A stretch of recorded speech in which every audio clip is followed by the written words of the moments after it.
এদিকে টাঙ্গাইলের রসুলপুরে খাল ভরাট করে ঘরবাড়ি ও ব্রিজ নির্মাণের কারণে তৈরি হয়েছে জলাবদ্ধতা। খালের মুখ বন্ধ হওয়ায় ভাটির দিকে যেতে পারছে না পানি।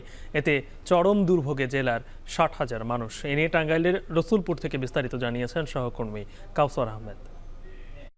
আমি আছি টাঙ্গাইল সদর উপজেলার রসুলপুর গ্রামে। এই গ্রামের যে খালটি রয়েছে সেই খালের মুখ বন্ধ হয়ে যাওয়ায় উজান থেকে পানি আসলেও ভাটির দিকে যেতে না পারা এই এলাকায় কৃত্রিম বন্যার সৃষ্টি হয়েছে। এতে করে এই এলাকার শতাধিক পরিবারের হাজারো মানুষের চরম ভোগান্তি পোহাতে হচ্ছে। অনেককেই আমরা দেখেছি যে অনেকেই বাড়ি ঘর ছেড়ে গবাদি পশু নিয়ে উঁচু স্থানে আশ্রয় নিয়েছেন। শিক্ষার্থী ও শিক্ষকদের এই কৃত্রিম বন্যার কারণে চরম ভোগান্তি পোহাতে হচ্ছে। প্রায় ২০-২৫ বছর আগে সেই ভাটির দিকে কিন্তু মুখটি অবৈধ দখলদারে বন্ধ করে ফেলে। পরবর্তীতে স্থানীয় ইউনিয়ন পরিষদের উদ্যোগে সেই খালের মুখ বের করে দেওয়া হয় সেতুর পাশ দিয়ে। পরবর্তীতে যখন ৭ বছর আগে ঢাকা টাঙ্গাইল বঙ্গবন্ধু সেতু মহাসড়কের ৪ লেনের কাজ শুরু হয় তখন সেই খালের মুখটি আবার বন্ধ হয়ে যায়। তখন উজান থেকে পানি আসলেও ভাটির দিকে আর যেতে না পারা এই এলাকায় বন্যা সৃষ্টি হয়। আর এখন যে পানি রয়েছে এখান থেকে কিন্তু দুর্গন্ধ ছড়াচ্ছে। আর এছাড়াও এই পানিতে যারা নামছেন তাদেরই শরীরে ঘা হচ্ছে, অনেকের চুলকানি